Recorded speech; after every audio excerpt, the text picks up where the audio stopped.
Dame Vera Lynn is one of Britain's greatest national treasures. She's the working-class girl from the East End of London who became the voice of a nation. As we celebrate Dame Vera's life, we share a century of memories. We saw a few Japanese soldiers, woke up one morning and found 4 of them outside my hut. And meet the veterans from the front line who talk of the hope she brought them. When we were out there, she was the whole world, really. We were all singing and crying at the same time, all putting our arms around one another. We discover how Dame Vera became a British legend and gave such joy to so many. They'll be happy to know that as you saw me so, I was singing this song. There'll be bluebirds over.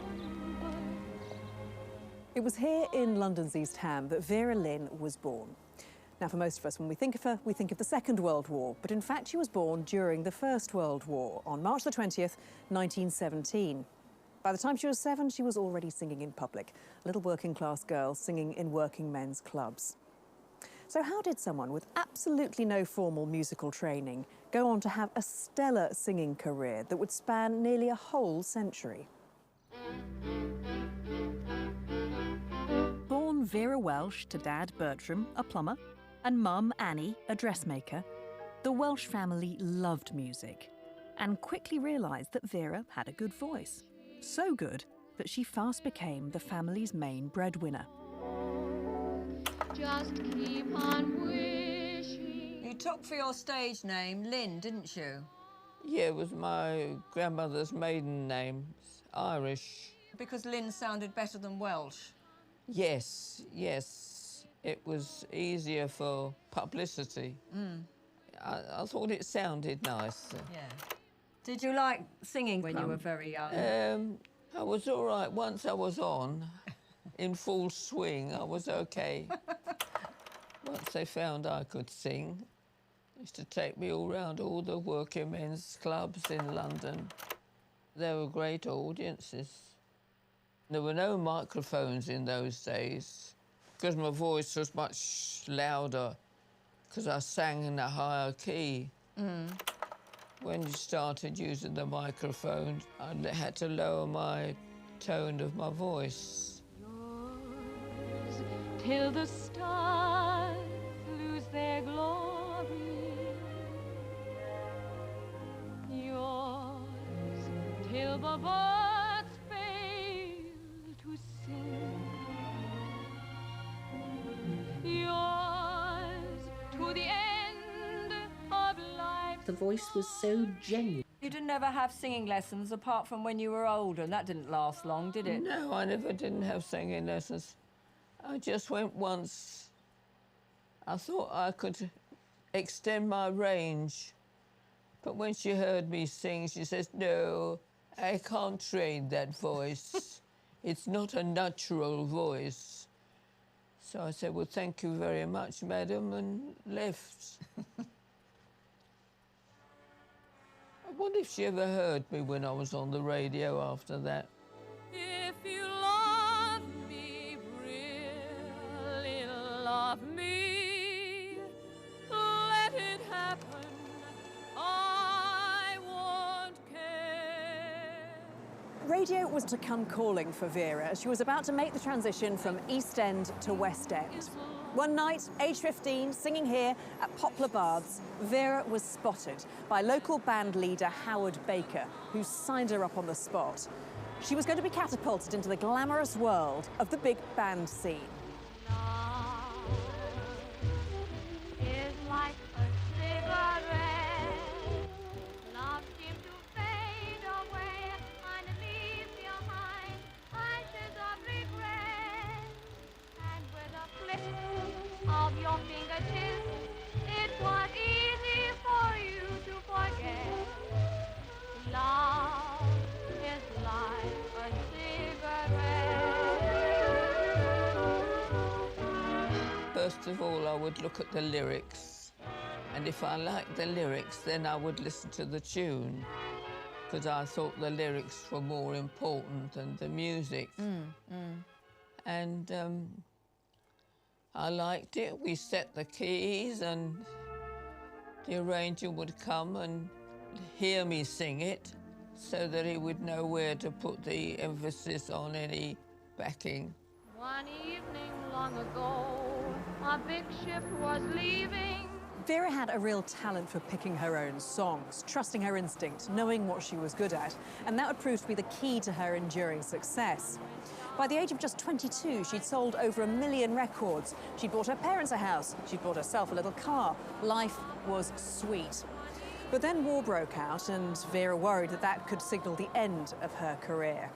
Little did she know it would in fact become her and her country's finest hour.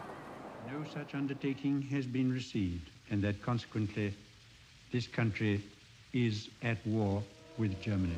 Me luck as you wave me goodbye. The government quickly realised that entertainment on the home front was vital to boost morale and give the great British public some respite from the horrors of the bombings. You wave me goodbye. Oh, look, you're Austin. Look, my little Austin 10. I love the hat, don't you? Yeah. Snazzy hat. I went everywhere in that little car, all through the streets with the raid on. You used not to like going down to the underground, did you? You preferred to just drive No, home? it was so hot, so I used to get fed up after a while and go up the top, and I thought, well, I'll take a chance. If there's anything up there for me, I'll get it, no matter where I am. One night, whilst performing, Vera met the man she would marry, clarinet player Harry Lewis. You first met Daddy when he was playing in the orchestra, didn't you? Yes, in the Squadronaires. It's a great band, that, Squadronaires. There was all the leading musicians that were in the business. Yeah. All joined up together. Yeah. And Harry and Vera married before he was sent away to fight. Let's pretend that we're both. Already huge on the variety circuit, Vera became an even bigger star when she was given her very own BBC radio show called Sincerely Yours. Sincerely yours, Vera Lynn.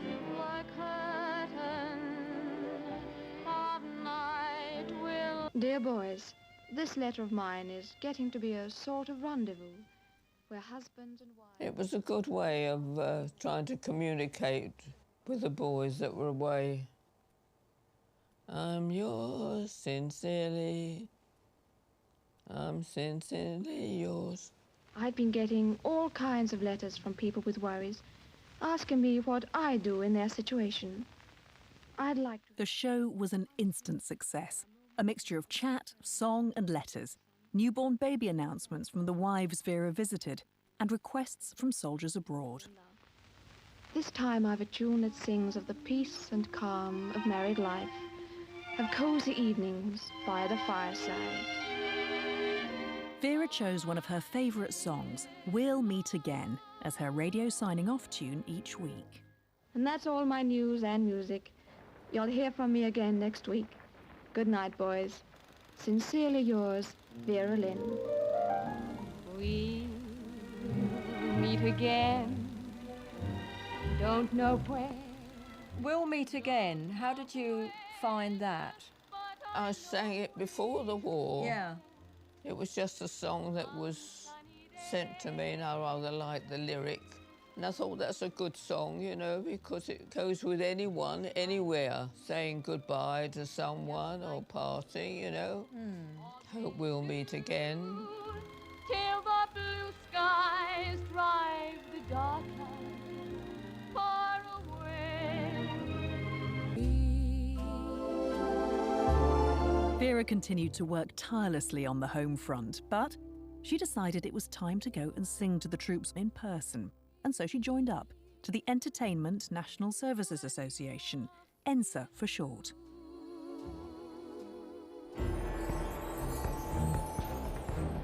Vera could easily have decided to entertain the troops in Europe, but instead she opted to visit the soldiers in the forgotten war in Burma. as they were trying to repel the brutal Japanese army from marching west into British-controlled India. Vera arrived there in April 1944, at the start of a major enemy offensive. Yes, Burma, the hats. Yeah. What really decided you to go to Burma? Well, I just wanted to go somewhere that nobody had been before. Yeah. Any artists. So they said, well, nobody's gone to Burma yet. So I said, right, that's where I'll go.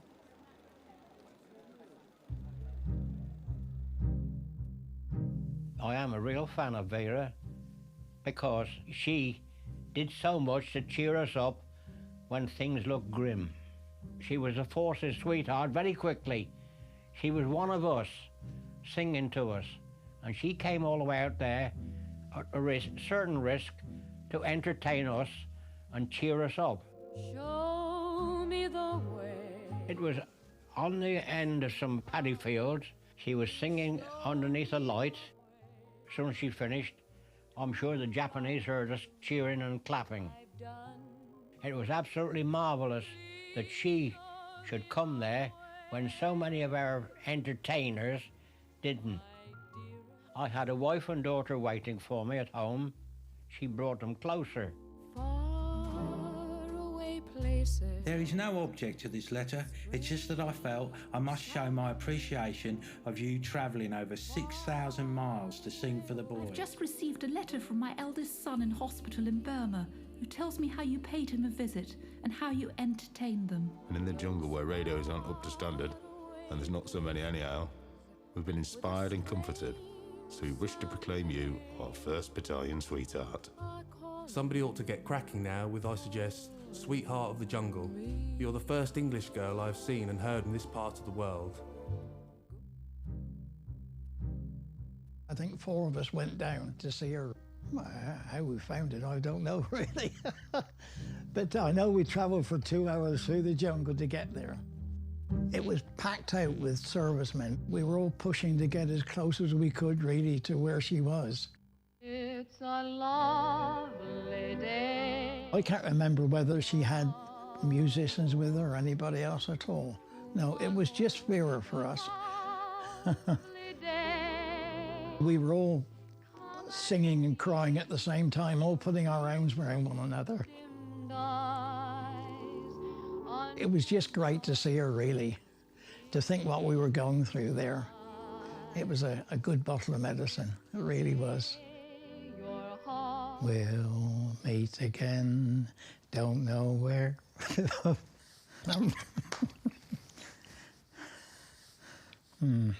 Not easy.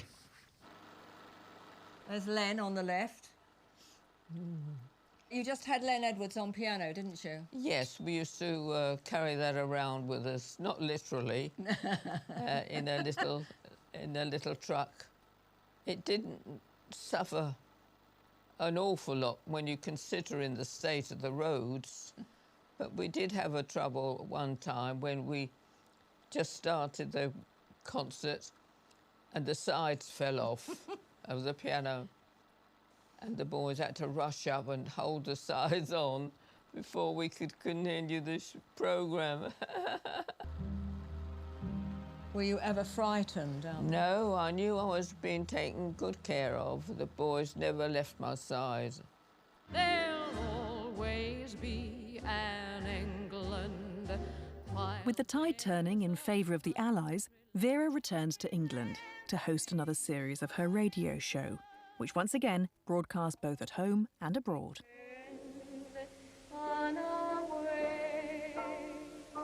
Here is our song together tonight.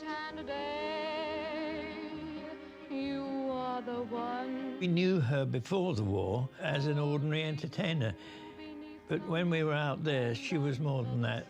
She was the whole world, really. There'll be bluebirds over the white cliffs of Dover.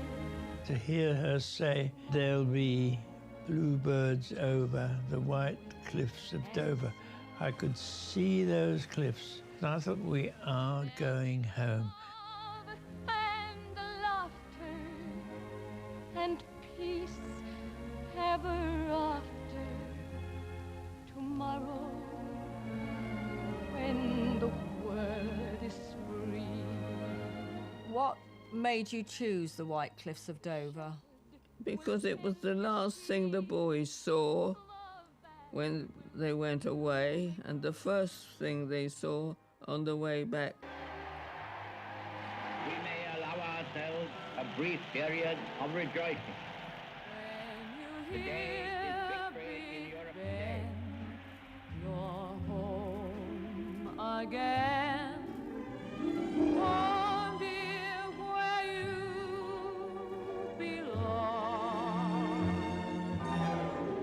Though you're far away each night and day. As loved ones were reunited all over the country, the war was over, but Vera's career was most definitely not. Over the next few decades, she would have hits on both sides of the Atlantic, she would tour the world, she'd have primetime TV shows, and even in her 90s have a #1 album. She wasn't just the Force's sweetheart. It's your programme. Oh, yes. They were fun, those, weren't they? Oh, those shows. yes. Good dancers, all of them. Oh, yeah, they were always kidding about. Yours till the stars lose their glory in the grey of December. Fast forward to 1995, and Vera was in her 70s, and you'd think it was time for her to happily retire. But it was the 50th anniversary of VE Day, and Vera was an essential ingredient. The commemoration took place here in grand style, and it was watched by millions at home on television. Vera Lynn, the entertainer, had become Vera Lynn, the icon. You'll get no promotion this side of the ocean. So cheer up, my lad, bless the Lord. Come on again, bless the Lord. Bless the Lord.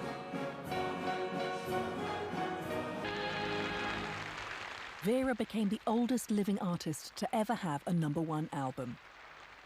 That album was called We'll Meet Again, and the title track is probably Vera's best-known hit. We'll meet again, everybody. Don't know where, don't know when, but I know we'll meet again some sunny day.